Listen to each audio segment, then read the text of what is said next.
Bonjour à tous, merci d'être venus à ce webinaire. Je vais partager mon écran. Euh, donc j'espère que vous voyez tous mon écran. Oui, on le voit. Ok, super, merci. Ce webinaire est organisé dans le cadre du Cercle des métiers du spatial d'Enacalumni.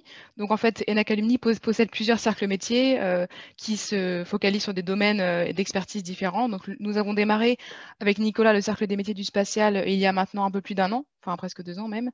Et le but est de rassembler en fait tous les alumni qui travaillent dans le spatial ou qui sont intéressés par ce domaine, mais également tous les étudiants qui souhaiteraient évoluer dans une carrière spatiale.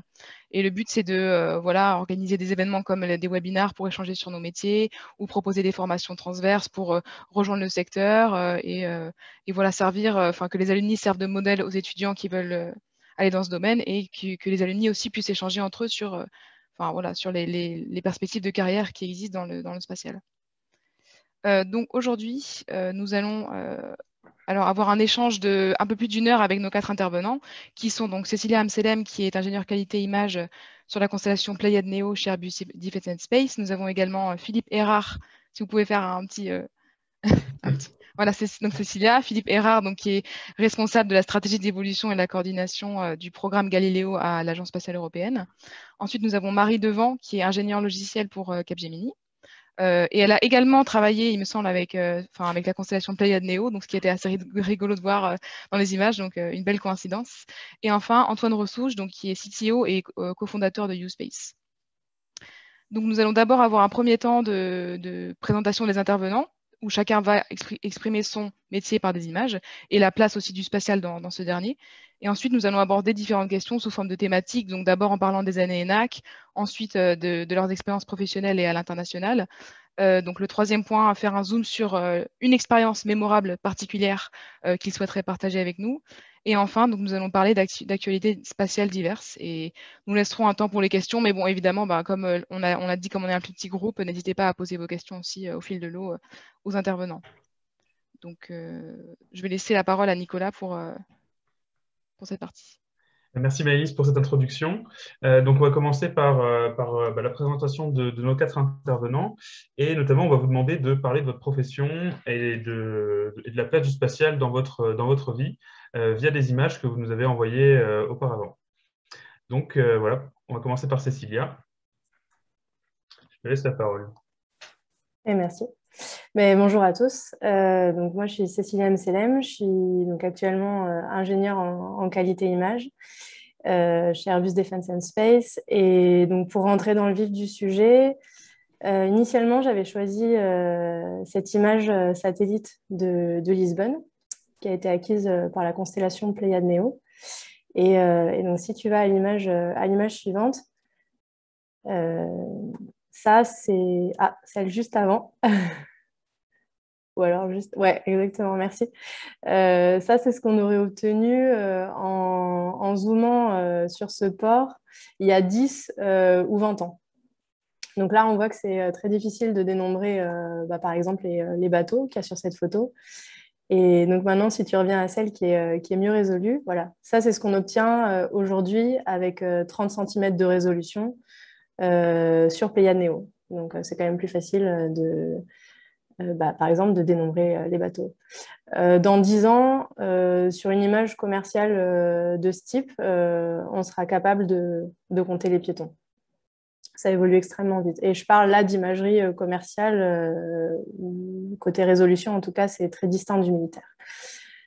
On ne pouvait pas passer à côté de l'actualité. Donc ça, c'est une image Maxar qui a été acquise hier et qui montre donc des convois russes qui approchent la ville de Kiev. Et donc, on peut voir l'importance d'avoir des images satellites de qualité, notamment pour couvrir des conflits, donc pour renseigner et pour informer aussi l'ensemble de la population. Alors, tu peux rester sur sur celle qui est juste avant ou celle de Lisbonne. Ouais, très bien. Moi, j'ai choisi ces images donc, pour vous parler de mon métier. Et la qualité image, en fait, ça consiste à assurer la performance image dans 3 grands domaines. qui sont la radiométrie. Donc ça, c'est le fait de pouvoir interpréter physiquement la valeur numérique d'un pixel. La géométrie, ça, c'est le fait de pouvoir localiser précisément un pixel au sol. Et la résolution, que j'ai illustrée juste avant.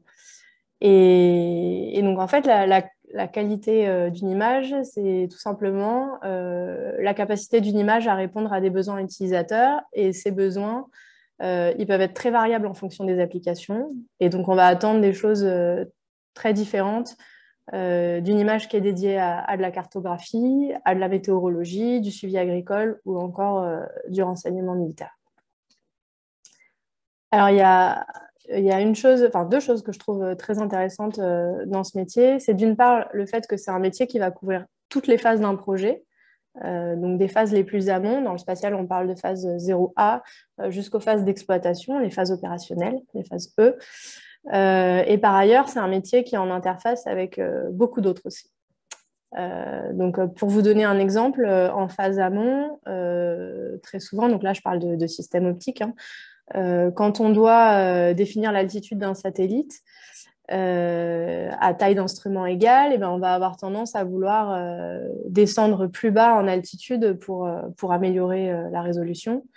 L'inconvénient, c'est que plus on est bas en altitude, plus on frotte avec l'atmosphère, on perd de l'énergie, et donc le maintien à poste est plus fréquent, il y a besoin de plus d'ergols, et donc on est aussi plus lourd au lancement, donc ça coûte plus cher. Donc ça vous donne juste un aperçu de tout ce que ça met en œuvre pour trouver un point de fonctionnement. Ensuite, donc ça va nous faire, ça va faire notamment qu'on va s'interfacer avec des métiers comme tout ce qui est contrôle d'attitude et d'orbite, le SCAO, l'instrumentation, bien sûr, la planification de mission, les traitements bord et le système, bien sûr, qui coordonne l'ensemble. En développement, on va développer des algorithmes de traitement image bord et sol, et puis réaliser des bilans analytiques. Et puis une fois que le satellite est en orbite, y a tout qui commence en fait. On va faire un premier bilan en vol qu'on appelle la recette en orbite. Donc ça, c'est une phase qui dure typiquement quelques mois. Et c'est un peu une première analyse de l'état de santé du satellite, de ses performances, et notamment image quand on parle de système optique ou radar. Hein, ça s'applique à toutes les charges de type.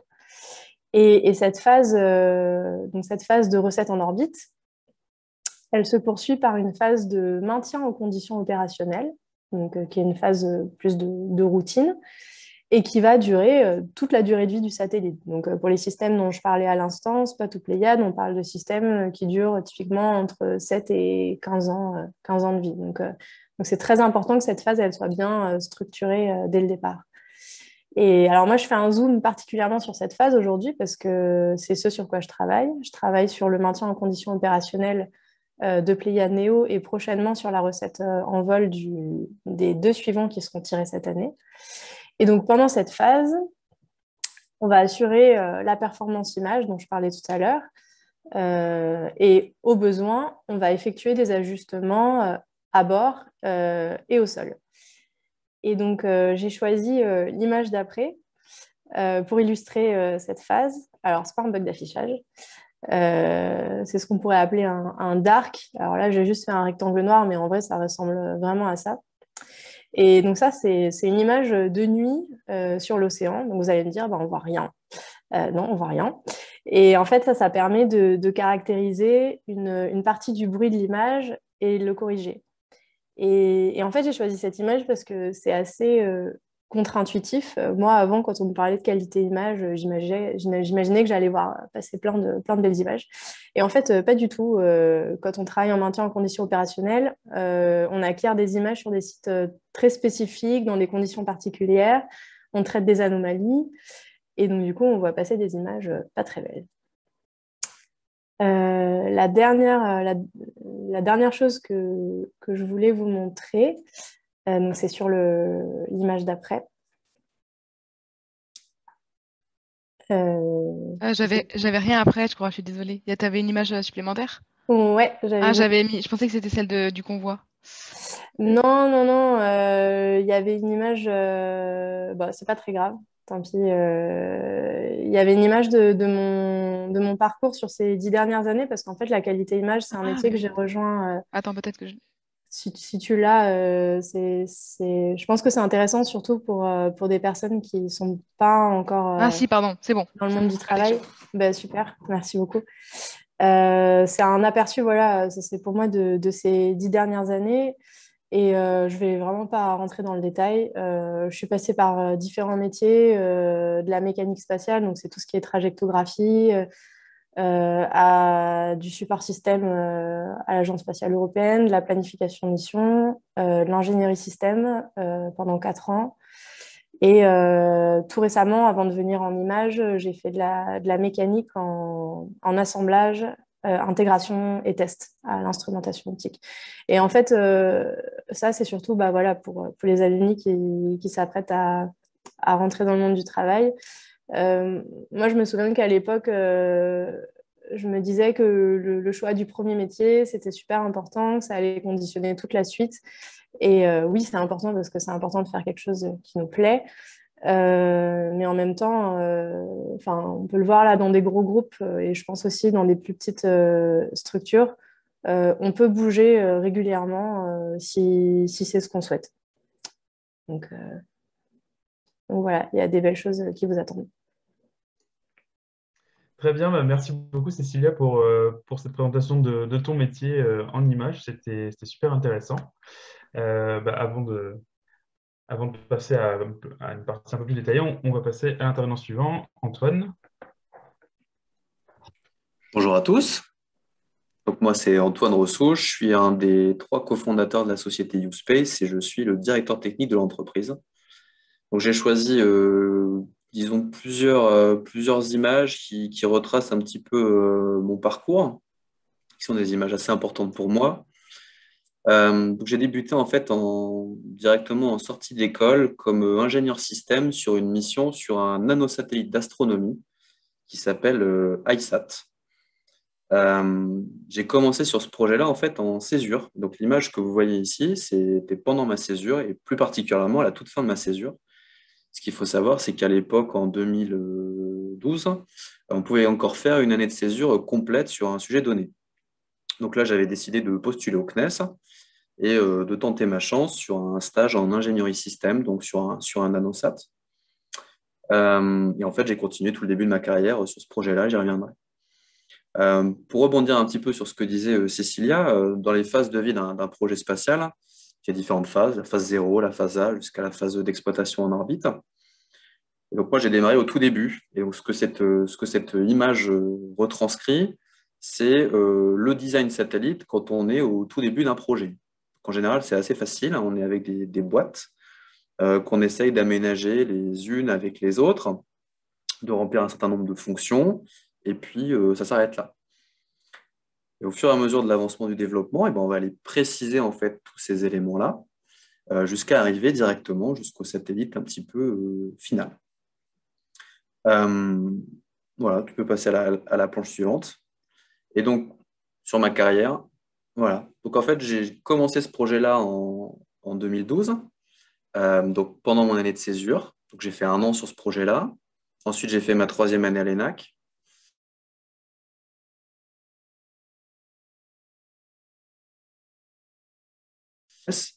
Pour amener le projet du début jusqu'à la fin. Et cette image-là qui est présente ici, c'est en fait le jour du lancement. Donc, le jour du lancement où j'étais avec tous mes collègues. On était en direct avec Arianespace. Et donc, ça montre vraiment la clôture de A à Z, depuis le tout début du projet où il n'y avait rien du tout, jusqu'à la fin, c'est-à-dire le jour où le satellite il va partir en orbite. Et là où cette photo-là, elle est assez significative pour moi, c'est que ça clôt un cycle, c'est-à-dire ma carrière, mon début de carrière d'ingénieur système sur cette mission-là, et l'annonce de la création de ma propre structure, YouSpace, avec 2 de mes associés. Donc c'est un peu ce qui est montré sur cette planche-là, c'était vraiment le jour du lancement, et là on a annoncé publiquement qu'on créait cette entreprise-là.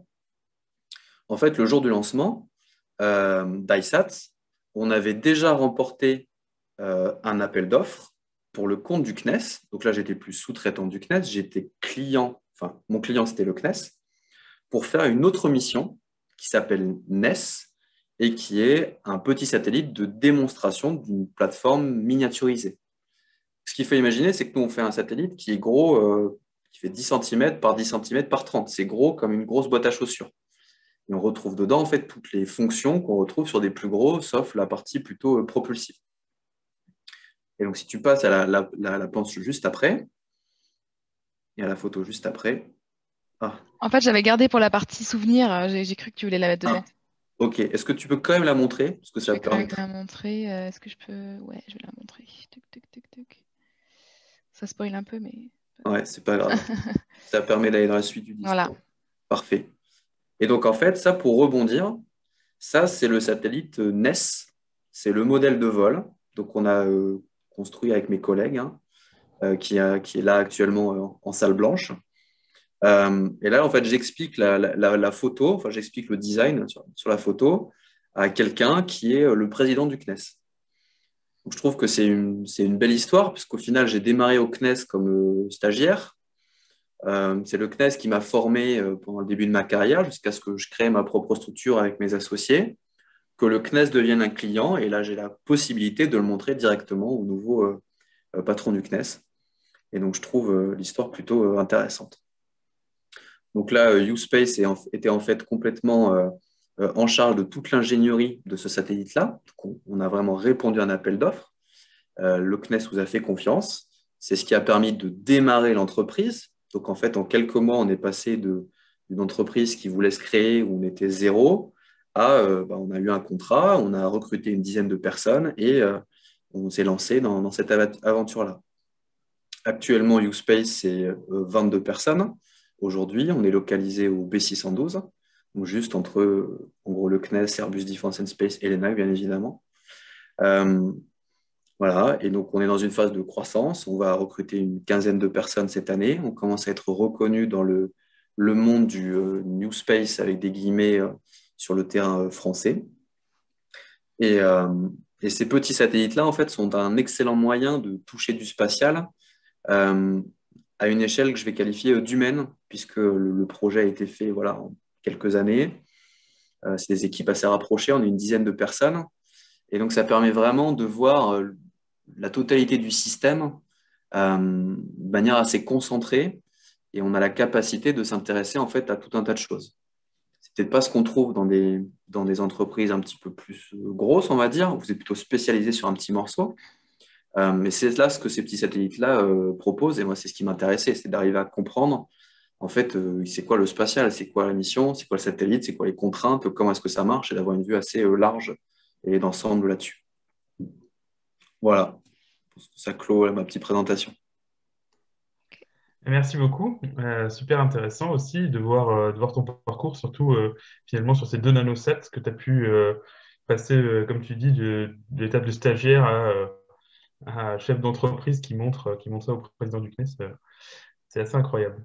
C'est ça. Et là, vous vous rendrez compte que les petites erreurs que vous faites au tout début, vous les payez très cher de plus tard.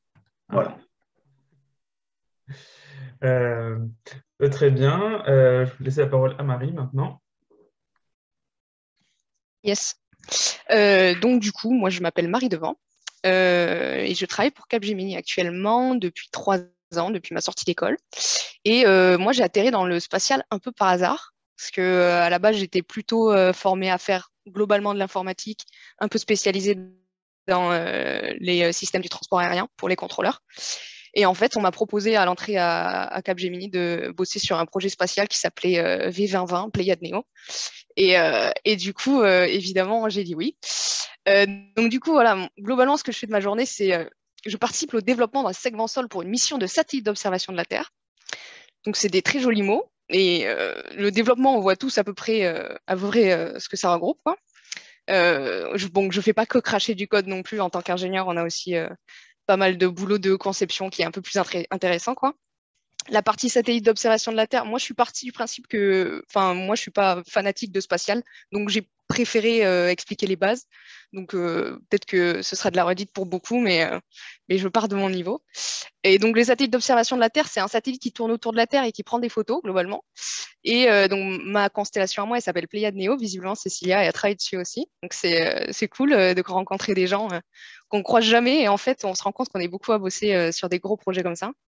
Donc, c'est cool. Et la partie qu'on comprend peut-être un peu moins, c'est la partie développement d'un segment sol. Qu'est-ce que c'est un segment sol pour une mission de satellite d'observation de la Terre? Ben, globalement, le satellite, lui, il tourne autour de la Terre, il prend des photos et il les redonne à des stations qui sont au sol. Les clients, eux, ils ont besoin de faire des photos et en fait, il faut une interface entre ces clients et ces stations. Et donc, du coup, ben, c'est ce qu'on appelle un segment sol. Et moi, je fais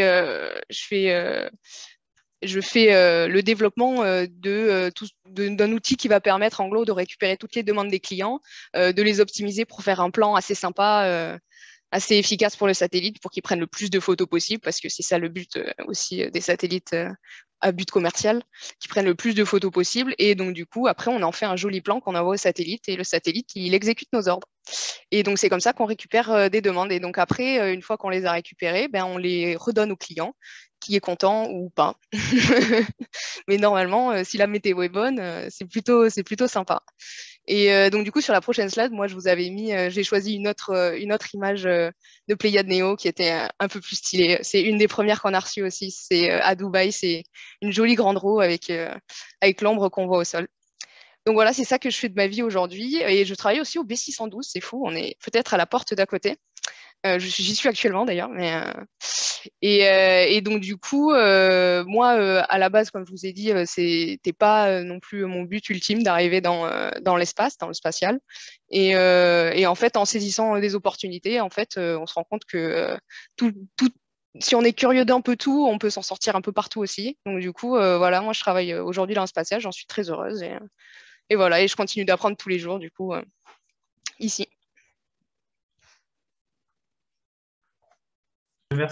Merci beaucoup, Marie. Effectivement, vous travaillez toutes les deux sur Pléiade Néo, mais on voit qu'il y a vraiment plein de métiers différents et que voilà, même plusieurs entreprises différentes. Donc, des grands projets comme ça rassemble vraiment beaucoup de monde. J'ai failli choisir la même image que toi, hein, Marie. Elle est chouette. C'est la coup de cœur, c'est la coup de cœur. Ouais. Ah, c'est vrai. Et maintenant, je laisse la parole à Philippe qui va nous parler de son métier à lui. Oui, alors bonjour à tous. Donc moi, je vais peut-être apporter un regard un petit peu plus institutionnel par rapport à nos camarades d'avant. J'espère aussi complémentaire. Donc avant, juste un rapide rappel de mon parcours. Hein. Donc je précisais tout à l'heure que j'étais le plus jeune d'entre vous, donc promotion 92, pour être précis. Donc, j'ai démarré en fait tout de suite dans le social. Hein. Dès le début, j'ai fait un stage en fait au CNES et au CNA sur les systèmes de navigation par satellite et depuis, je suis resté ancré dans la navigation par satellite. Donc, j'ai commencé à Toulouse, à Thales, qui s'appelle maintenant Thales, sur des projets de télécom et navigation, donc pendant environ 6 ans. Après, je suis parti en Angleterre pour un petit peu moins d'1 an, donc à Stevenage, cette fois pour ce qui s'appelle aujourd'hui Airbus. ADS. Donc, c'est des projets de communication et navigation. Avant d'être embauché à l'ESA, donc d'abord sur le site de l'ESTEC aux Pays-Bas, en tant qu'ingénieur système GNSS, puis chef de projet sur des démonstrateurs. Pendant quelques années, associé dans le cadre du projet Galileo, pour ce qu'on appelle aujourd'hui la première génération. J'étais aussi beaucoup en interface avec des acteurs institutionnels, nationaux, mais également internationaux. Enfin, moi, je pourrais en dire un petit peu plus tout à l'heure là-dessus. Mais ce qui est intéressant dans tous les cas, je crois que c'est Marie qui parlait de curiosité. Hein. Comme vous tous, j'ai une formation technique, d'ingénieur au départ, ingénieur ENAC. Néanmoins, toujours très curieux sur on va dire, le contexte un petit peu plus global, général, en termes de gouvernance institutionnelle, internationale. Et donc, j'ai eu la chance d'avoir un poste après au siège de l'Agence spatiale européenne à Paris, à l'équipe au cabinet du directeur général. où je m'occupais donc de choses un petit peu totalement différentes de ce que j'ai fait auparavant, donc planification et contrôle stratégique, donc sur l'ensemble des programmes de l'agence. Donc aussi de l'aide également, en fait, vraiment des activités type cabinet, également support à la préparation des réunions importantes organisées par le DG, etc. Et tout ça pour au final donc faire ce que je fais aujourd'hui, qui en gros fait un petit peu la somme de toutes mes expériences, donc techniques et moins techniques. Donc aujourd'hui, donc effectivement, je suis responsable de l'évolution, de la stratégie. Enfin, bon, c'est un mot un petit peu pompeux, stratégie, évolution du programme Galileo. Donc j'ai souhaité donc commencer par cette image qui de façon générale montre comment sont intégrés au niveau utilisateur, et donc ça c'est quelque chose que l'on observe de plus en plus, hein. Plusieurs données venant de différentes sources, hein, terrestres, non terrestres, donc émetteurs RF, satellites, etc., intégrés pour les besoins de plusieurs types d'utilisateurs, terrestres, aériens, agriculture, drones, aviation. Et pour la partie spatiale, donc ça c'est pour les besoins en navigation, j'allais dire positionnement et timing également. Pour la partie spatiale, donc vous voyez les satellites GPS que tout le monde connaît, avec lesquels tout le monde est familier. Également donc la constellation Galileo, donc sur laquelle je travaille, donc développée par l'Agence spatiale européenne, financée par l'Union européenne, qui aujourd'hui est opérationnelle dans sa première génération.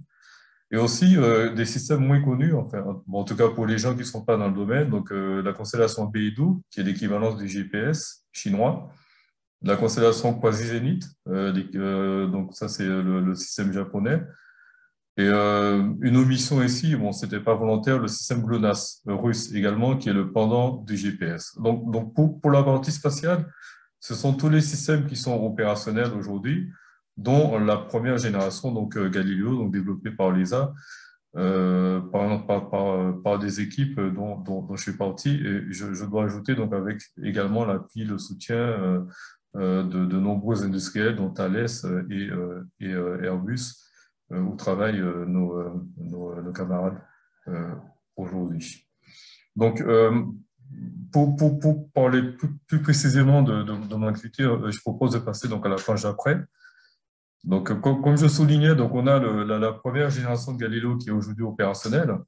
Donc, c'est une constellation de 30 satellites environ, qui ont une durée de vie de 15 ans. Donc, il faut remplacer. Donc, le système est opérationnel depuis 2016. Ça a démarré en 2005, on va dire. Mais dès 2013, il a fallu anticiper donc, sur les besoins d'évolution, donc en termes de capacité technologique, pour répondre à des futurs besoins utilisateurs. Et donc, mon rôle a consisté à coordonner un ensemble d'activités donc technologiques, mais également impliquant donc des utilisateurs et les États membres, la Commission européenne, donc tous les acteurs, on va dire, pour définir les contours de ce qu'on allait faire dans la prochaine génération. Donc, c'est une activité qui a été menée jusqu'à présent en parallèle du déploiement de la première constellation. Et ayant défini après donc, la feuille de route pour la deuxième génération, donc le déploiement a démarré donc, il y a maintenant 2 ans. Et on vise donc à avoir les premiers satellites de la deuxième génération lancés en 2024 pour des systèmes, une opération initiale en 2027 et une constellation en place avec des nouveaux services en 2030. Donc ce sont des cycles qui sont très, très longs. Et l'objectif, en tout cas, la finalité de tout ça, c'est d'assurer, donc, comme je disais, la continuité de la première génération, des services qui sont fournis en particulier, et en parallèle, donc, profiter du remplacement progressif des satellites pour petit à petit induire des nouvelles technologies, des nouvelles capacités et des nouveaux services. Tout ça pour répondre à l'évolution également des techniques qu'on observe dans les télécoms et autres secteurs qui sont annexes à la navigation par satellite. Alors pour finir, donc c'est ce que j'ai fait on va dire, jusqu'à présent, donc préparer la prochaine génération qui maintenant et rentre en cours de développement. Je voulais finir par cette planche donc, qui rappelle dans sa partie supérieure, donc de façon très simple, donc je crois que c'est Marie qui le précisait, hein, donc on parle souvent du spatial. Donc dans le cas du GNSS Galileo, donc, on voit à gauche la constellation de 30 satellites, mais il faut pas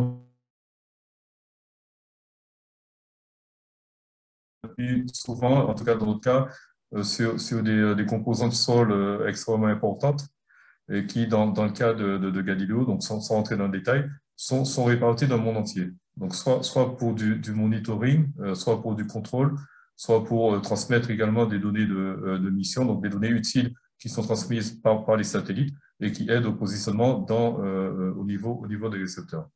Donc ça donne une image à très haut niveau de l'architecture, de l'infrastructure spatiale. Donc c'est une infrastructure aujourd'hui qui est dont la Commission européenne, l'Union européenne est propriétaire. C'est une infrastructure que l'Union européenne finance. Et en particulier, vous savez peut-être que depuis 1 an à peu près, donc il y a une nouvelle gouvernance en place en Europe, au sein de laquelle la Commission européenne a mis en place un financement dédié pour un programme spatial de l'Union européenne qui va financer donc un ensemble de programmes, donc Galileo, Copernicus dans l'observation de la Terre, un programme de connectivité donc pour les télécoms, et avec aussi des soutiens donc aux lanceurs. Et pour la partie Galileo, donc la gouvernance donc implique la Commission européenne comme chef de programme, l'ESA, donc l'Agence spatiale européenne, qui est responsable du déploiement et de toute la partie technique du système, et également une nouvelle agence qui a été créée récemment, qui s'appelle EUSPA, donc EU Agency for the Space Programme, qui est basée à Prague, et on va dire qui est l'agence à travers laquelle l'Union européenne va canaliser tous les fonds, tous les financements qui seront dédiés au spatial. Et donc, afin d'aider, en tout cas dans le cadre du GNSS, afin d'aider à la coordination entre ces trois entités, il a été décidé de mettre en place ce qu'on appelle un GNSS Joint Office qui est basé à Bruxelles, dans les locaux de la Commission européenne, et dont la mission principale est d'appuyer la Commission européenne pour la gestion coordonnée de l'ensemble des activités GNSS. Donc, déploiement des futurs métiers en opération de la constellation actuelle, déploiement des futures installations, mais également exploitation et fourniture des services associés.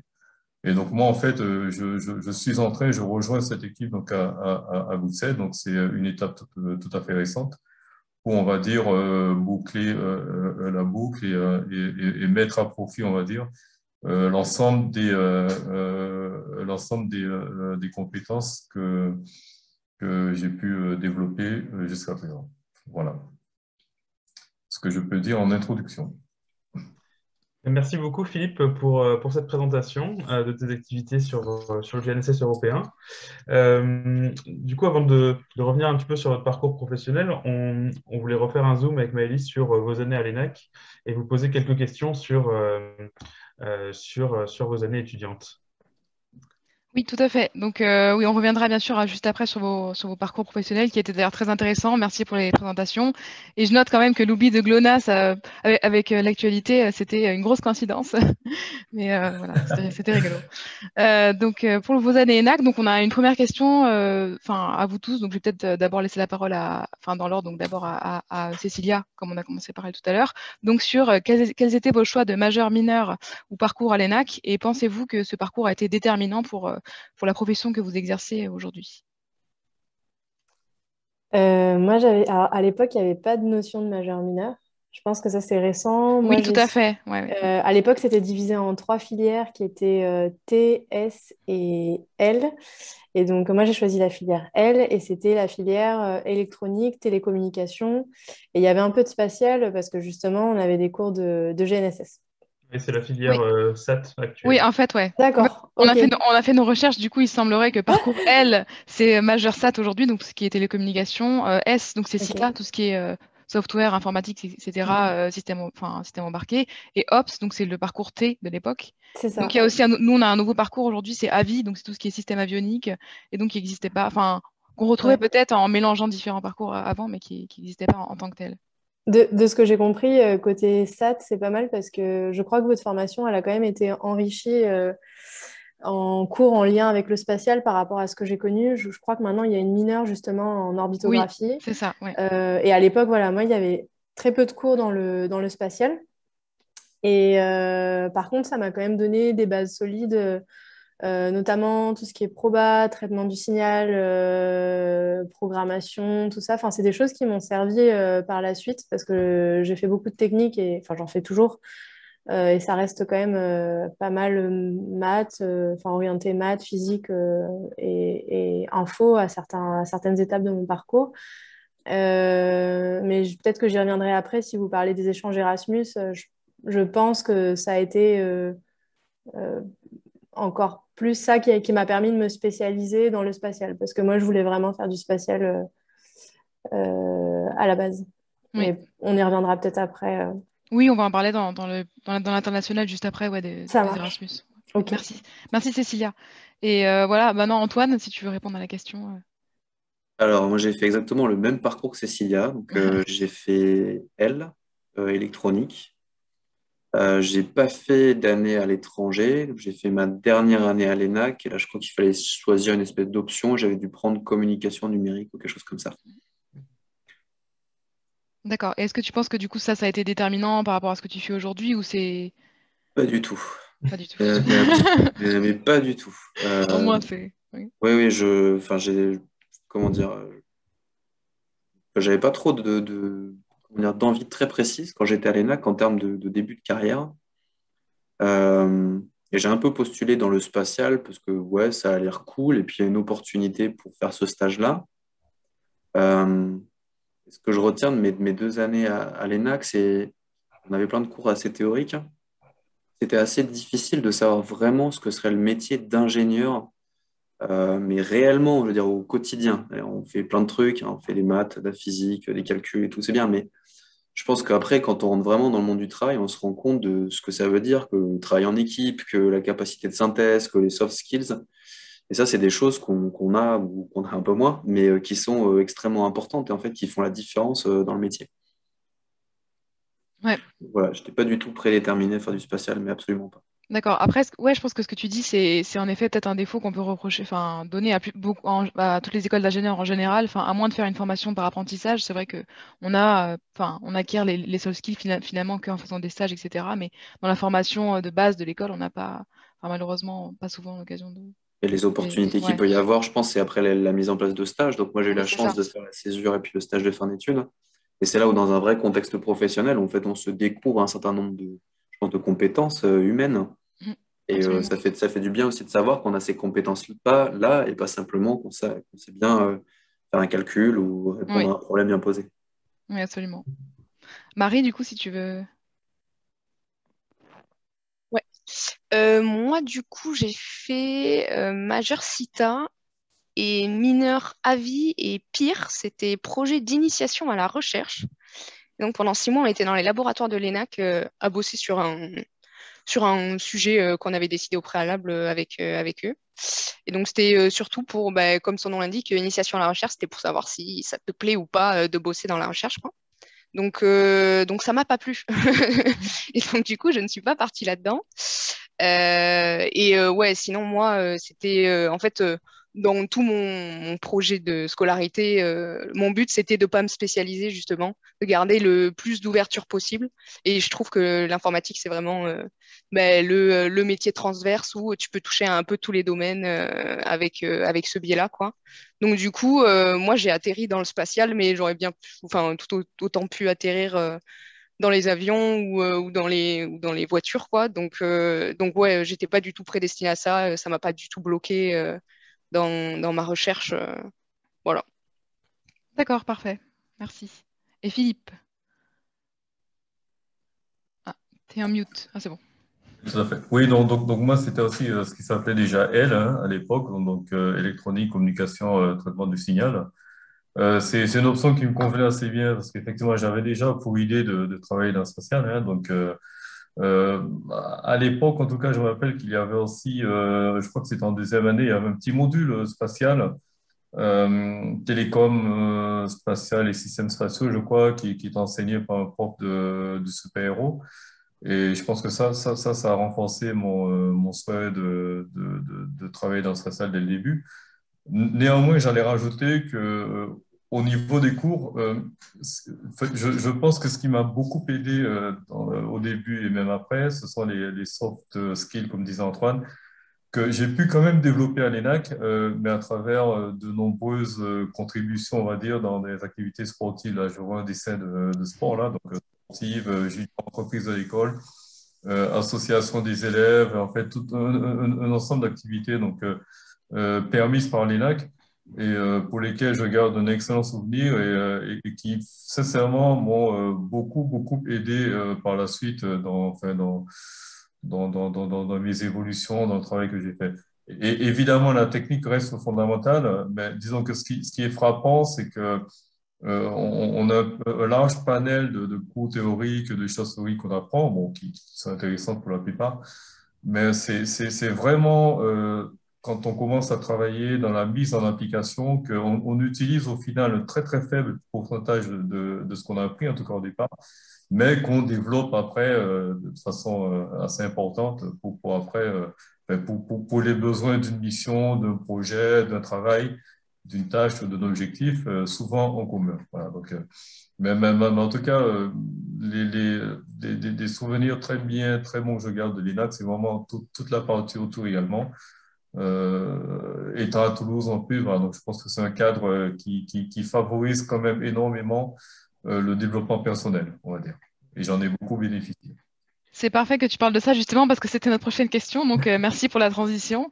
Et du coup, je vais Ah, laisser Nicolas vous la poser. Oui, justement, on se demandait si vous aviez fait partie d'associations, de clubs, et si oui, lesquels, et est-ce que ça vous a servi par la suite, peut-être à propos de soft skills, comme tu disais, si vous pouviez nous en parler un petit peu. Je ne sais pas si on reprend le même ordre ou pas. Oui, comme vous Ouais, voulez. Je t'en ouais, prie. pas de souci. Oui, totalement. Moi, je faisais partie du bureau des élèves. J'étais responsable, responsable des voyages, donc notamment du WAI, mais donc du week-end d'intégration, mais aussi bah, de la semaine ski, des choses comme ça. Bah, ça, c'était génial parce que c'est une première prise de responsabilité avec tout un groupe. Il y a la campagne asso aussi qui précède tout ça, qui est un énorme moment de cohésion et un peu de grand n'importe quoi aussi, donc qui plaît à tout le monde. Et à part ça, je faisais partie de l'asso Manao aussi, qui est, je ne sais pas si ça existe toujours, qui était une asso humanitaire qui œuvrait à Madagascar. Donc voilà, mais ça, c'est des choses, bon, chacun a on va dire, des choses qui lui plaisent moins. Et puis après, ouais, pas mal de sport. Clairement, je faisais beaucoup plus de sport que maintenant. Je comprends, oui. Et ouais, pour répondre à ta question, je pense que ça a beaucoup joué mais de façon vraiment inconsciente à développer des choses. Bah, déjà dans le sport, clairement, l'esprit d'équipe, l'esprit de groupe. Et même côté BDE, bah, il y avait quand même des moments qui étaient un petit peu difficiles, parfois des choses ouais, pas simples à gérer, que ce soit pendant les soirées ou même en dehors. Et ouais, je pense que après ça fait partie de notre personnalité et peut-être que, enfin moi en tout cas, peut-être que ça m'a aidé à avoir une capacité aussi à rebondir quand il y a des choses qui se passent pas très bien. D'accord. Très bien. Antoine, oui. Ouais, alors moi, c'est l'extrême opposé de Cécilia. C'est-à-dire, j'étais impliqué, je pense, dans rien du tout, mais vraiment rien du tout.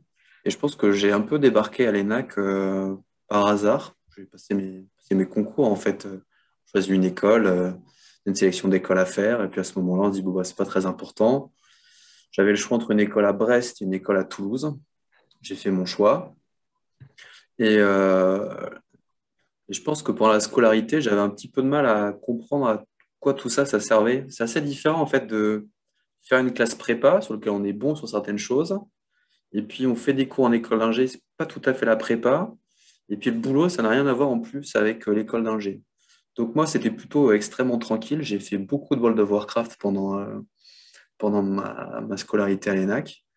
Euh, et moi, c'est plutôt le fait d'avoir fait une césure, donc c'est d'être sorti de ça, mais de découvrir par moi-même le monde du travail qui m'a fait vraiment démarrer ma carrière. Mais je pense que c'est pas une question d'école ou pas école, c'est une question de personnalité. Et moi, j'avais besoin de vivre quelque chose par moi-même et de construire par moi-même dans un contexte professionnel pour trouver un petit peu ma voie. Donc, c'est vraiment pour moi l'opposé de ce que racontait Cécilia. D'accord, bah après tout, il n'y a pas de... il y a pas forcément de règles, hein, c'est... Je suis honnête. Je suis très Voilà, honnête. comme tu dis, chacun a vécu ses années de la façon dont il le souhaitait. Et je pense pas que ce soit pour ça que tu n'as pas bien vécu l'ENAC. Donc C'est ça. voilà. Marie, t'écoutes. Ouais. Du coup, moi, je pense que justement l'ouverture au monde professionnel dont parlait Antoine, ben, je pense que pour le coup, moi, j'ai fait Air Expo quand j'étais à l'ENAC. Et je pense que c'est vraiment la première fois où on se confronte soi-même seul face au monde extérieur où tu dois accomplir une mission et en fait, tu as plein d'intervenants extérieurs que tu connais pas vraiment. Et en fait, pour le coup, je pense que ça a vraiment été le déclic pour moi ouais, je pense que ouais, ça m'a aidé à grandir, un peu plus déjà que je ne l'étais, quoi. Parce que c'est vrai qu'on est quand même dans un cocon quand on sort des années prépa, ensuite l'école d'ingé, on est quand même, on est très guidé aussi, même dans notre scolarité. Donc du coup, ouais, pour moi, Erexpo, ça a vraiment été vraiment la bonne expérience côté professionnel, enfin qui m'a vraiment aidé côté professionnel après, ouais, je pense. Après le sport, c'était pour s'amuser, mais Très bien, merci Marie. Et toi, Philippe, puisque tu en parlais tout à l'heure? Oui, alors moi, ben, je dirais que j'ai essayé de profiter de tout ce que l'école offrait. Parce que c'est une école d'ingénieur, donc on pense déjà au cours. Mais je pense que l'avantage des écoles d'ingénieurs et de commerce, c'est d'offrir un panel d'activités qui permettent de s'ouvrir l'esprit, de se développer, de se réaliser ou de découvrir. Donc, j'étais très impliqué dans le sport, hein, donc le rugby à Toulouse, évidemment. J'étais impliqué dans la junior entreprise de l'école. Et on va dire, j'aimais beaucoup, comment dire ça, tout ce qui tournait autour de l'événementiel. Je vois une guitare en bas à droite sur la photo, donc je participais au club musique, donc activement, mais également pour organiser des concerts au sein de l'école. Je participais au BDE, donc l'organisation des soirées et du gala ENAC en particulier. Et donc, voilà, en fait, j'essaie d'être actif et de toucher un petit peu à tout, d'être actif dans plusieurs domaines pour profiter de tout l'environnement global proposé par l'école. Voilà. D'accord, bah, Je merci pense que beaucoup. ça a été essentiel. Enfin, Ouais. j'ai beaucoup appris enfin, surtout même, je dirais, de toutes ces activités, et y compris et surtout dans le monde du travail après, quand j'ai commencé à travailler. Voilà. Très bien. Merci beaucoup pour ces réponses. Euh, Ouais, Maïs, je te ouais. laisse. Du coup, alors on a une petite dernière question. Donc vous avez dû voir l'image en bas à gauche et vous avez dû entendre parler du fait que l'ENAC avait rejoint le groupe ISAE. Donc je voulais vous demander, voilà, est-ce que vous pensez que cet événement-là, enfin le fait que l'ENAC rejoigne l'ISAE, ça permettra à l'ENAC de développer de plus amples liens avec le spatial et au contraire, qu'est-ce que ça pourrait apporter de négatif à l'ENAC? Voilà, parce que c'est Cécilia, vrai du coup. qu'on entend souvent dire que voilà, l'ENAC, c'est l'école de l'aviation civile. Ouais. Donc, est-ce que c'est un atout? Est-ce que ce sera un atout pour l'ENAC ou est-ce que il faut plutôt s'en inquiéter? Moi, je vois rien de négatif à ça, que du positif. La preuve en est, hein, on est là aujourd'hui pour parler de spatial. Je pense que ouais, ça va amener une ouverture peut-être plus importante vers le spatial. Et moi, je sais que dans mes années NAC, c'était pas évident justement de trouver un stage dans ce domaine-là. Et que c'est principalement l'Erasmus que j'ai fait en Suède qui m'a permis justement d'avoir vraiment des cours dédiés au spatial. à KTH et donc de faire un premier stage au CNES en orbitographie. Mais sans ça, à l'époque, il n'y avait pas les cours de flight dynamics, de trajectoire. Donc, pour moi, ça aurait été plus compliqué. Et après mes années à l'ENAC, moi, j'ai effectué un master spécialisé à Supaéro en ingénierie des systèmes spatiaux, où je me suis régalée aussi. Et là, pour le coup, les compétences que j'utilise aujourd'hui, elles font énormément appel à tout ce que j'ai appris à ce moment-là. Donc voilà, pareil, si ça peut permettre plus de passerelles à l'avenir, je pense que c'est une très bonne chose. Super, merci pour ta réponse. Du coup, on va entendre, je ne sais plus si c'était Antoine ensuite. Ouais, je vais répondre en 2 temps. Alors, il y a la première réponse qui est une réponse plutôt sur le ton de l'humour. Je vais dire que c'est une catastrophe puisque j'ai une bonne partie de mes collaborateurs et un de mes associés qui sont des super-héros. Et c'est quand même l'ENA qui rejoint le groupe ISAE. Donc, vous connaissez les rivalités étudiantes. Et là, il y a quand même la sensation de se faire bouffer. Donc, j'en ai un peu pris pour mon grade. Mais basta. Non, pour un point de vue un peu plus, voilà, plus sérieux, effectivement, pour enchaîner sur ce que disait Cécilia, ça va probablement permettre à ce que les étudiants en école à l'ENAC puissent avoir davantage d'ouverture sur le monde du spatial. Alors, j'imagine simplement à travers peut-être des échanges, à travers peut-être les projets en interne qui sont menés, notamment dans les départements qu'il peut y avoir à l'ISAE Super-Héros. Et je pense que globalement, ça permet aussi voilà, d'ouvrir un petit peu plus l'ENAC qui pouvait être assez centré, en tout cas aviation au moment où j'y étais, vers une teinte un petit peu plus aérospatiale que je trouve intéressant à ajouter à cette école-là, quoi. Super. Merci beaucoup. Merci pour ton avis. Et merci pour la partie rigolote. C'est toujours sympa.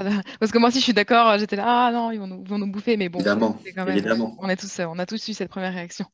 Ensuite, Marie, du coup. Ouais, non, honnêtement, je suis d'accord avec ce que les deux précédents ont dit. Je pense qu'il n'y a pas grand-chose d'autre à rajouter. Globalement, je m'en fiche. Et, et si ça peut apporter du positif aux gens qui espèrent faire du spatial à l'ENAC, tant mieux, quoi. D'accord.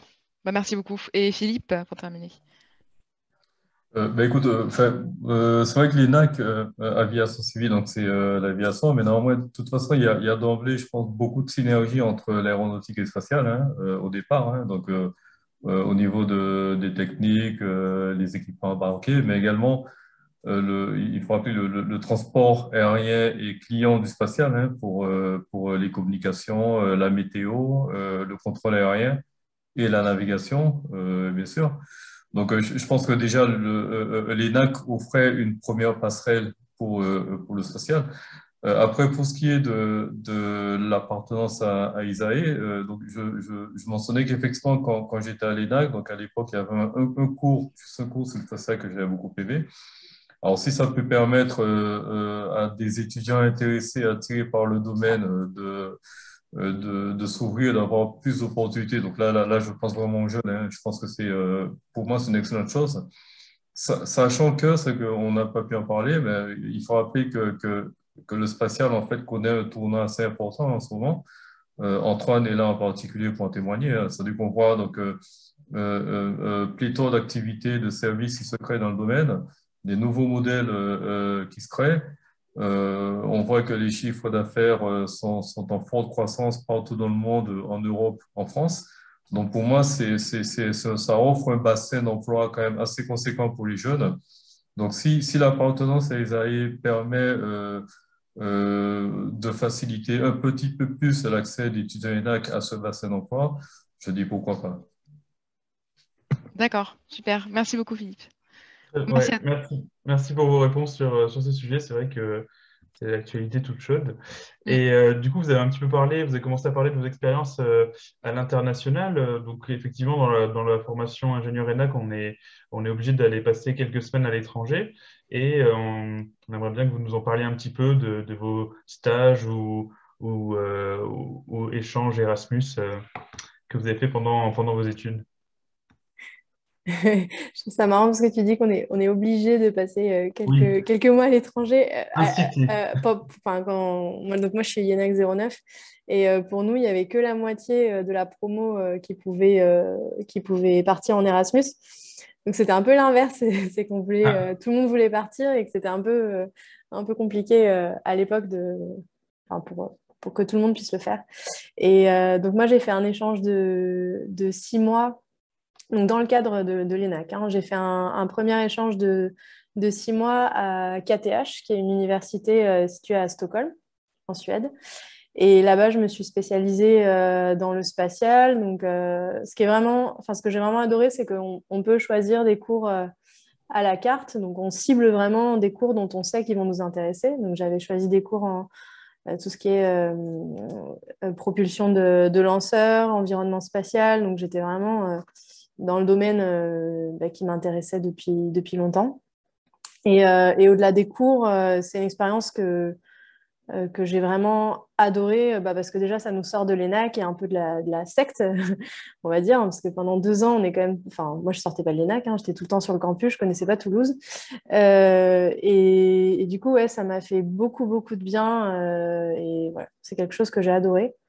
Donc ça c'était en Suède et après tu posais la question pour les expériences à l'international, même dans le milieu professionnel ou... oui, tu peux nous en parler aussi, ouais. Ouais, bah, l'expérience à l'étranger qui a suivi, c'était aux Pays-Bas. Il y avait un programme qui existe toujours d'ailleurs à l'Agence spatiale européenne qui s'appelle le programme YGT pour Young Graduate Program. Et en fait, c'est un programme d'1 an qui s'apparente un peu à un VIE. Donc, c'est à mi-chemin entre un stage et un job. Et donc ça, c'était sur le site de l'ESTEC à Noordwijk. Et ça, c'est une expérience qui a été, pareil, extraordinaire parce que l'ESA, c'est vraiment une petite famille. Tout le monde, surtout, notamment à l'ESTEC, il y a peu de Néerlandais. Il y a énormément de gens qui vivent pas dans leur pays d'origine. Et donc, ça soude. Enfin, moi, j'ai trouvé que ça soudait énormément les gens. Tu me diras, Philippe, ce que tu en penses. Et voilà, pareil, j'ai adoré hein, le fait de parler anglais, espagnol, d'entendre parler italien, tout ça, enfin plein de langues toute la journée. Et après, plus tard encore, et j'y reviendrai, je pense, dans une seconde partie, je suis partie 6 mois en Arctique, cette fois en Norvège, pour un projet personnel. Donc voilà, j'y reviendrai. Mais en tout cas, ouais, j'ai toujours adoré être à l'étranger et je pense que c'est quelque chose qui me manque un peu aujourd'hui. Très bien. Merci beaucoup pour ce partage. Moi, de mon côté, effectivement, à l'époque, l'obligation internationale n'existait pas à l'ENAC. D'accord. Donc, on n'avait pas besoin de faire ça. Donc, moi, j'étais une promo après Cécilia. Et effectivement, il n'y a qu'une partie de la promo, finalement, qui pouvait faire son semestre à l'étranger. Moi, j'avais choisi la voie de la césure plutôt, de me dire, voilà, je préfère partir là-dedans et me faire mon idée de l'expérience professionnelle. Et donc, je n'avais pas le droit ensuite de faire un semestre à l'étranger dans la foulée.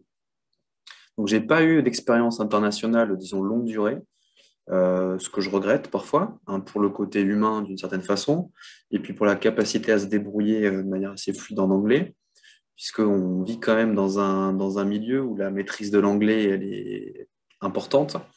On a une bonne formation à l'ENAC, je pense que je suis capable de me débrouiller, les discussions techniques, on arrive à les avoir au fur et à mesure. Par contre, je pense que d'avoir passé, disons, 6 mois en immersion totale, ça permet d'avoir un socle qui est, à mon avis, plus qu'intéressant dans un contexte comme celui-là. C'est vrai qu'à travers les projets, j'ai des fournisseurs qui sont américains, italiens, espagnols, anglais. Donc, on est obligé de parler un anglais qui soit un minimum professionnel et technique, quoi. D'accord, oui, je comprends. Merci pour ceci. Marie ou Philippe? Marie? Oui, après, l'anglais professionnel, moi personnellement, c'est pas celui que j'ai appris quand j'étais à l'étranger, mais oui, ça aide quand même pas mal. Moi, je suis partie 6 mois en Australie en 3e année d'ENAC. Donc, je suis partie à une université qui s'appelait QUT. C'est à Brisbane, juste au-dessus de Sydney. Et à la base, l'ENAC avait un partenariat avec, je crois, que le laboratoire de recherche pour faire des drones.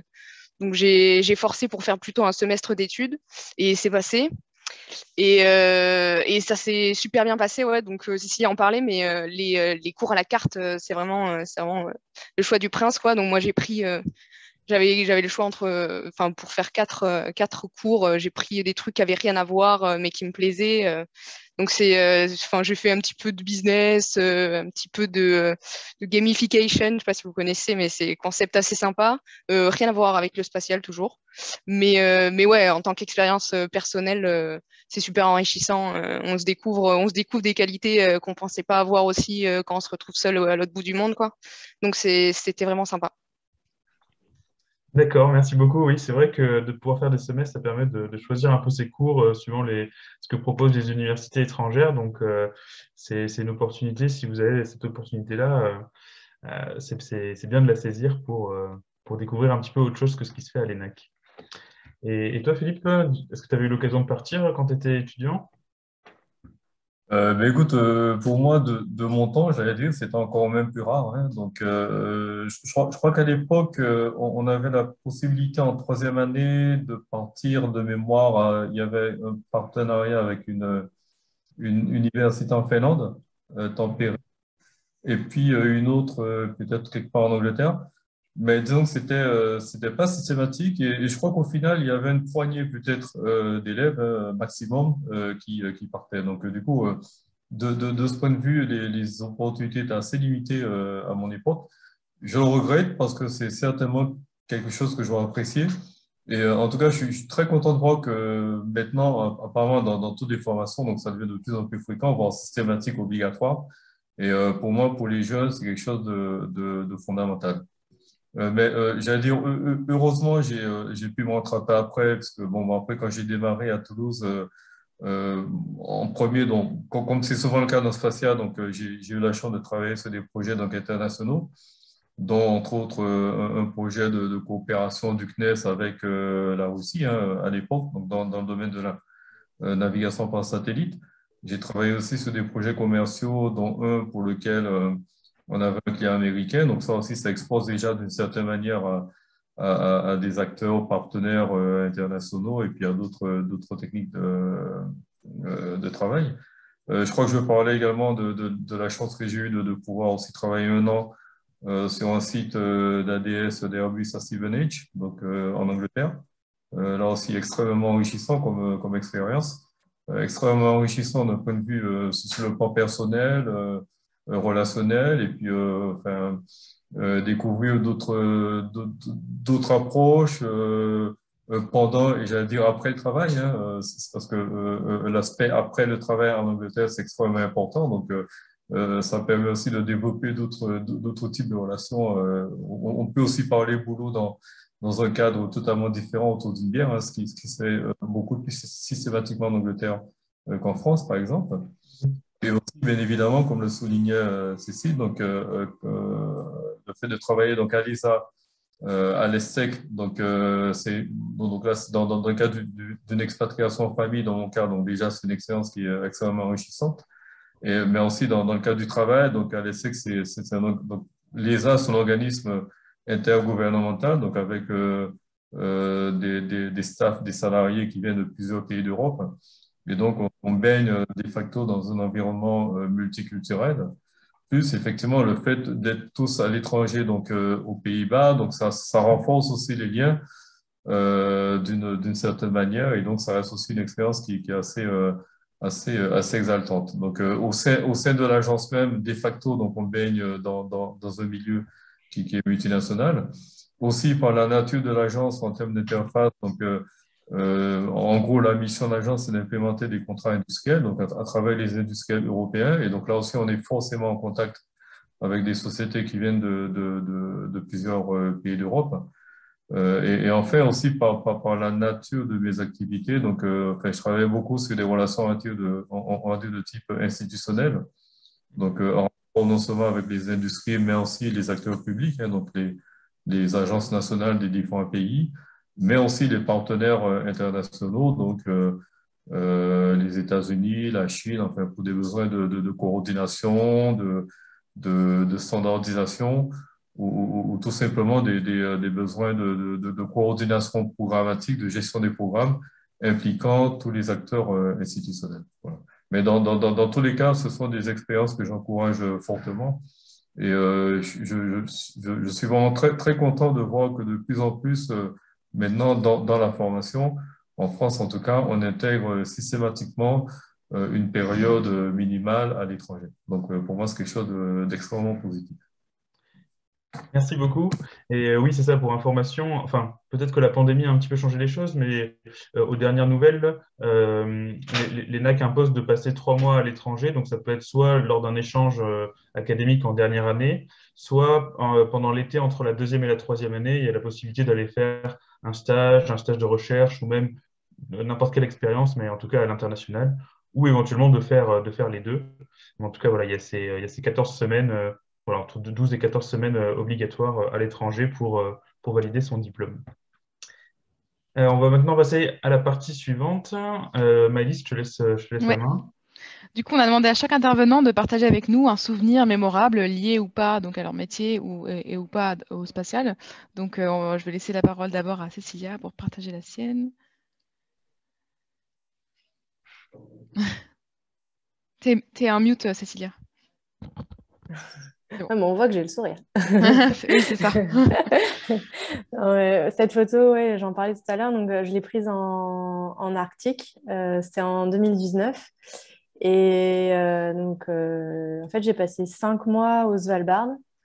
Donc, pour ceux qui ne se situent pas très bien, le Svalbard, c'est un archipel qui est au nord-est du Groenland, à environ 1000 km du pôle Nord. Et alors, moi, depuis que je suis toute petite, j'étais fascinée par les milieux polaires et tout ce qui touche aux expéditions qui se sont déroulées en Arctique et en Antarctique. Et donc, à force de voir des documentaires, de gens qui partent, tout ça, en 2019, j'ai pris une pause professionnelle. Et donc, je suis partie à l'UNIS, qui est une université, qui est l'université la plus septentrionale. C'est à 78 degrés nord. Et en fait, c'est vraiment un lieu unique pour étudier le changement climatique et pour comprendre le rôle en fait, que joue l'Arctique dans la circulation océanique à l'échelle du globe. Il y a eu beaucoup de temps fort. On a démarré par un stage de survie d'une semaine. On a fait beaucoup de choses. On nous a enseigné énormément de techniques pour gérer les risques d'avalanche, les risques présentés par les ours polaires, comment sortir d'une crevasse, enfin bref, tout un tas de choses qui ne me sont pas très utiles là à Toulouse, mais qui étaient bien utiles là-bas. Des travaux de terrain aussi. On a fait une semaine sur glacier et une autre semaine en croisière, donc, avec des travaux sur la banquise. Donc moi, j'ai pas mal travaillé sur plutôt des sujets météo, ce qui me plaisait aussi beaucoup parce que c'était des sujets sur lesquels j'avais travaillé chez Airbus quand je travaillais en planification mission. Et puis après, voilà, des moments où on a été campé, enfin toutes les sorties, en fait, toutes les randos que j'ai pu faire après les cours, parce que c'est surtout pour ça que je suis partie. Et voilà, en fait, j'ai choisi ces deux photos-là. C'est des moments où j'ai ressenti des émotions assez fortes. Et puis, je crois que c'est deux photos que j'ai prises quasiment à la même heure. Alors, pas le même mois, mais toutes les deux de nuit. Et ça se voit pas sur la photo de gauche, mais celle-là, je l'ai prise au printemps et en fait, le soleil se couchait pas. Donc, c'était très compliqué de dormir. Et tout le premier mois où j'étais là-bas, en revanche, j'ai pas vu la lumière du soleil. Donc voilà. C'était une très très belle expérience et qui m'a beaucoup marqué pour la suite et j'y repense très souvent. Super. C'est aussi une expérience qui prépare bien au métier d'astronaute. Est-ce que tu aurais postulé par hasard Tout à fait. Ah, très bien, on n'en je pense demandera que- pas plus. Mais... Non, non. Ouais. Super. Merci beaucoup pour ce partage, Cécilia. Du coup, Antoine, suivant.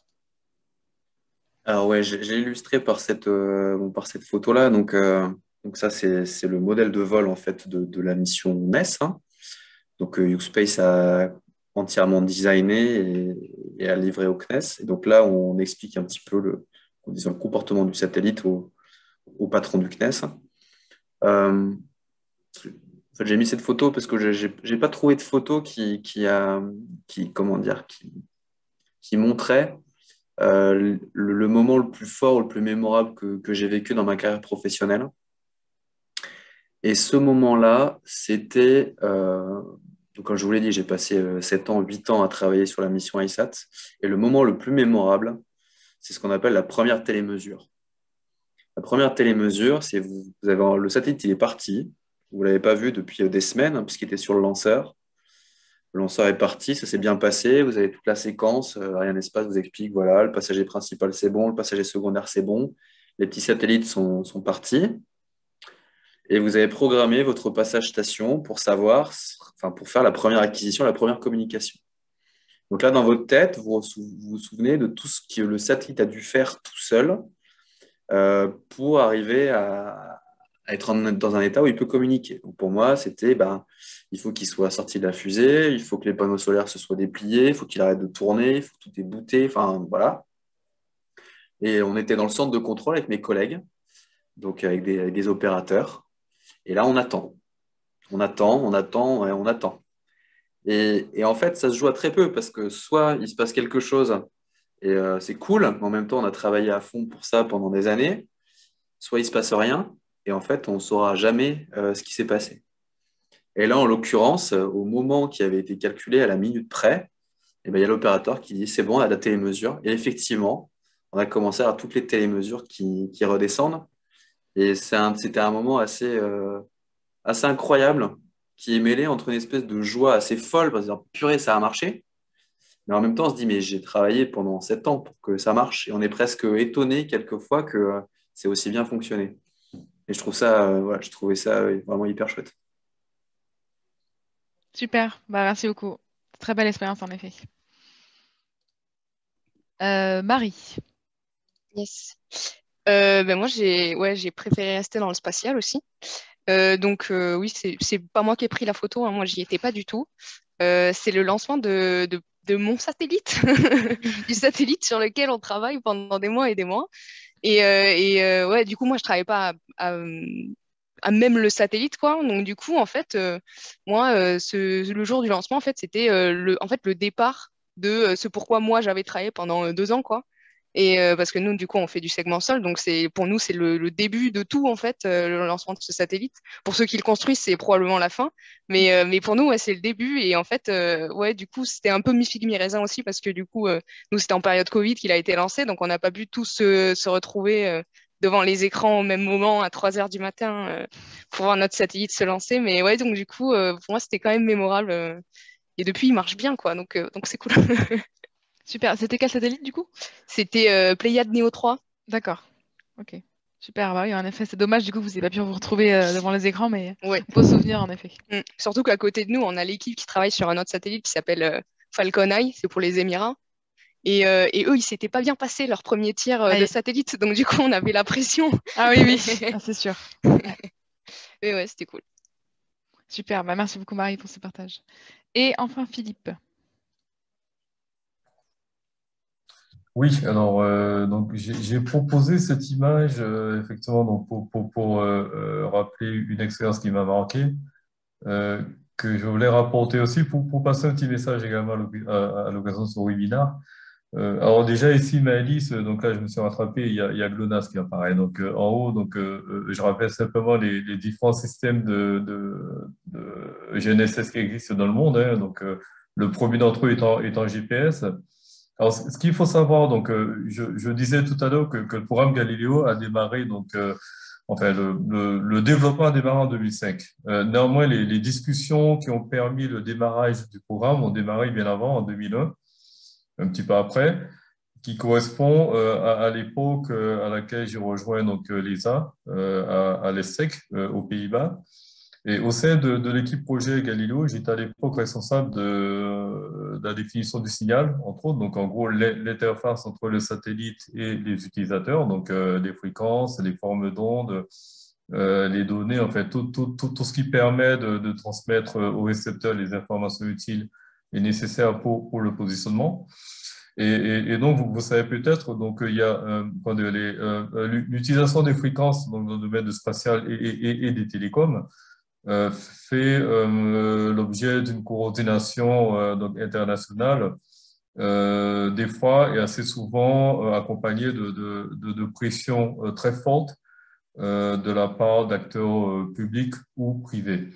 Dans le cadre de Galileo, donc, il a fallu batailler très ferme au départ contre les Américains en particulier, qui ont tout fait jusqu'au plus haut niveau politique, hein, donc c'est la raison pour laquelle ici la Maison Blanche apparaît, qui ont tout fait, on va dire, pour empêcher puis freiner le démarrage du projet Galileo, parce qu'il apparaissait, et il est encore aujourd'hui un projet extrêmement important et stratégique pour l'Europe en termes de souveraineté et d'indépendance. On parle beaucoup d'indépendance en ce moment. Et donc, un des arguments utilisés par les Américains à l'époque était que GPS, étant déjà présent et utilisant des fréquences particulières, allait être perturbé par Galileo, et notamment les applications militaires de GPS, donc souveraines, et donc qui font l'objet d'une sécurité très très haute, allaient être perturbées. Donc c'est un problème éminemment politique. Et une de nos fiertés, une de mes fiertés en tout cas, c'était que à ce problème politique, on a pu apporter une solution technique. C'est-à-dire que la discussion est passée d'un niveau politique à un niveau technique. Donc moi, je faisais partie d'une task force à l'époque constituée par donc moi et d'autres personnes de l'ESA et des experts de différents pays européens, donc du CNES, etc. Et donc, on a constitué une task force pour rencontrer l'équivalent côté américain. Et donc, on rentrait dans des débats, dans des discussions extrêmement techniques d'experts, mais avec pour but, en tout cas, d'apporter une solution à un problème éminemment politique. Et donc, c'est ce qui a permis d'aboutir au final à l'acceptation par les Américains du programme Galileo et à la signature de cet accord que je mentionne ici en 2004, qui est un accord de coopération en gros entre GPS et Galileo pour assurer pour la partie civile, partie civile uniquement, non pas la partie militaire, mais une certaine interopérabilité et compatibilité entre les deux systèmes. Et donc, c'était aussi l'occasion pour moi de découvrir un contexte de négociation au final international qui avait des répercussions jusqu'au plus haut niveau. Et donc, pour moi, en plus de l'expérience d'expatriation multinationale que je découvrais également cet aspect-là. Et donc, pour moi, c'était extrêmement stimulant et extrêmement passionnant. Et donc, pourquoi je voulais aussi rapporter cette expérience, c'est que donc, bon, nous sommes issus d'écoles d'ingénieurs, donc avec une formation qui est plutôt technique. Et je crois que c'est Antoine qui disait que des fois, c'est un petit peu frustrant, ou Cécilia peut-être, parce qu'on ne voit pas nécessairement tout de suite la finalité de ce qu'on apprend. Mais j'étais assez content, en tout cas, à travers ce cœur et cette expertise technique, d'utiliser cette compétence pour m'ouvrir à des choses extrêmement larges. Je travaille avec des juristes, des gens qui apportaient des regards plus ou moins politiques. Et donc, utiliser ce levier technique pour s'ouvrir à d'autres domaines, j'ai trouvé que c'était une expérience extrêmement enrichissante et je pense qu'il est important pour les jeunes, en tout cas, de garder ça en tête, de partir d'un cœur de connaissances et de rester ouvert pour pouvoir exploiter et mettre à profit ces connaissances pour découvrir d'autres domaines, d'autres secteurs d'activité et travailler avec d'autres personnes qui ont des profils totalement différents. Voilà. Super, bah merci beaucoup Philippe. Donc on peut dire que parfois la technique surpasse la politique et aide à dépasser les limites de. Non mais ouais, donc ça fait le lien justement avec une question. Donc là on a terminé pour la partie donc sur les intervenants et donc comme il ne reste pas beaucoup de temps, on va passer donc rapidement sur deux questions qu'on avait préparées sur l'actualité spatiale avec Nicolas et ensuite voilà si on a des questions on les posera. Donc je vais laisser la parole à Nicolas pour poser la première question. Oui, voilà, on voulait faire un petit point sur l'actualité du moment. Donc, on en a parlé un petit peu au début avec Cécilia sur la guerre qui est en ce moment entre la Russie et l'Ukraine. Et une des questions qu'on se posait, c'était est-ce que ça va vous impacter, vous? Est-ce que vous pensez que ça aura un impact dans votre travail? Et si oui, lequel?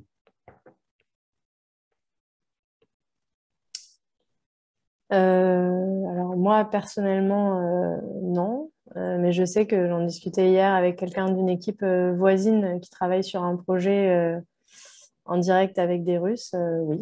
Donc malheureusement, oui. Enfin, ça peut toucher à plein de métiers. Et bon, je pense qu'on va revenir dessus après, mais il devait y avoir un tir là prévu en avril. Enfin, et ça touche à plein de missions différentes. Donc, je pense que le spatial, c'est vraiment un des champs, un des domaines d'activité où où il pourrait y avoir le plus d'impact parce que d'habitude, il y a quand même pas mal de coopération avec la Russie.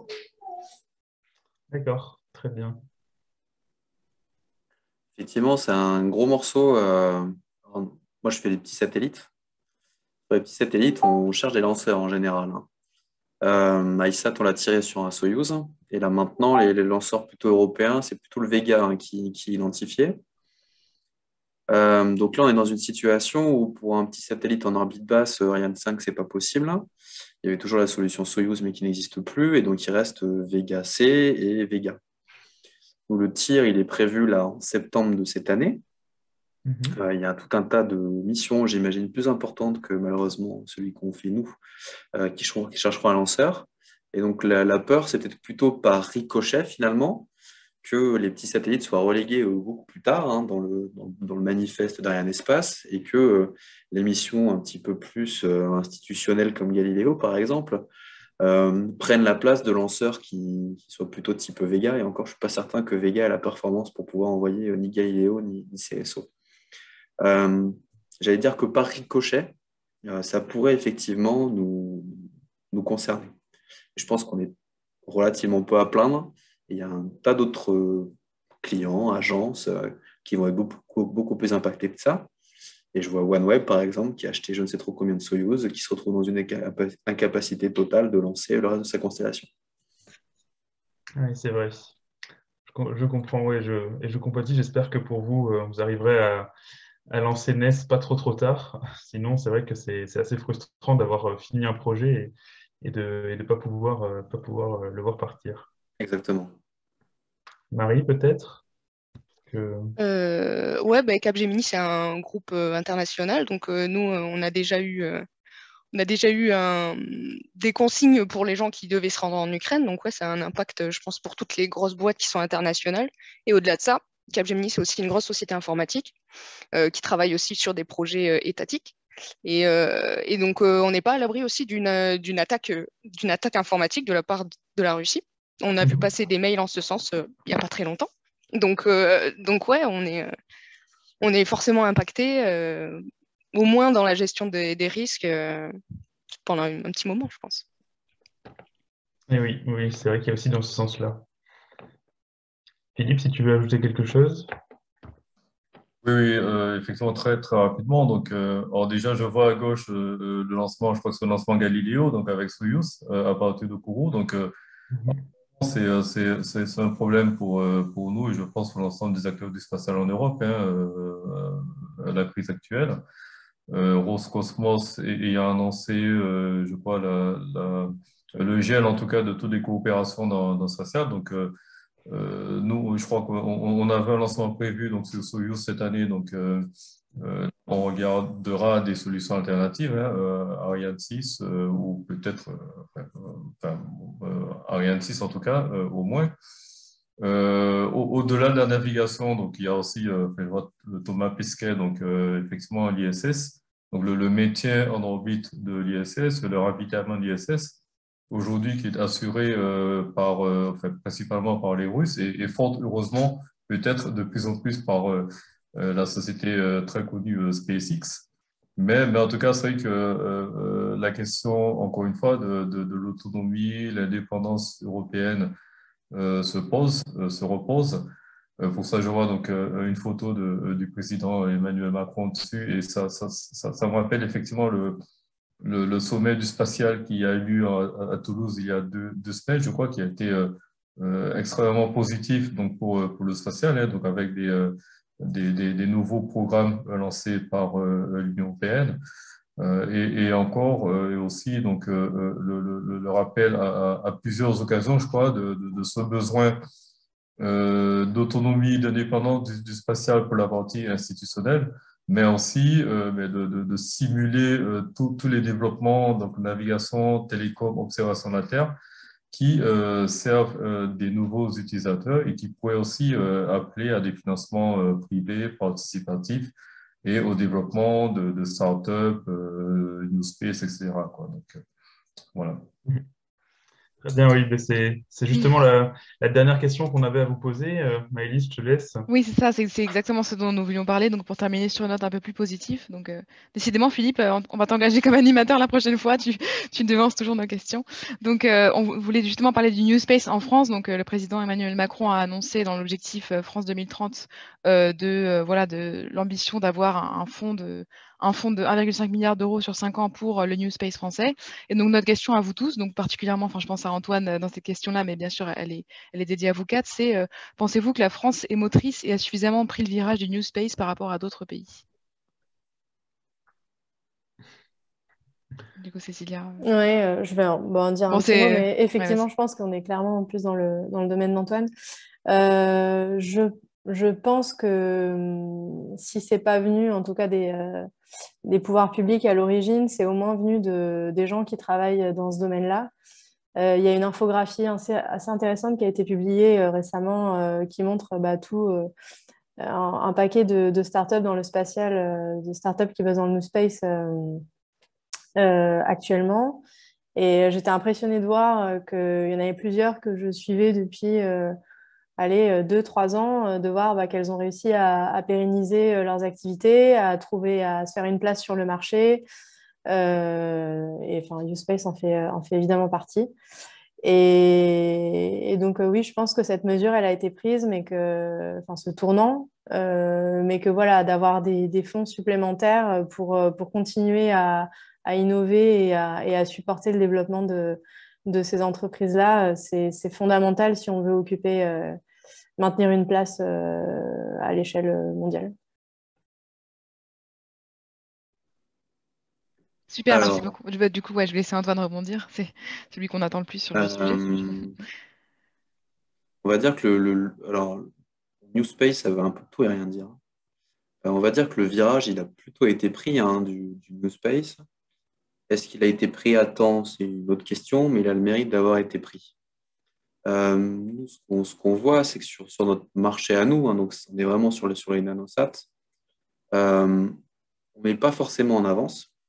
Il y a des concurrents qui sont un petit peu plus avancés que nous, et c'est essentiellement des concurrents qui viennent de pays où le spatial est directement subventionné par les États. Donc on a des concurrents qui sont plutôt hollandais, danois, écossais, puisque c'est un moyen vraiment pour l'État d'injecter de l'argent et de créer une entité spatiale dans ces pays-là.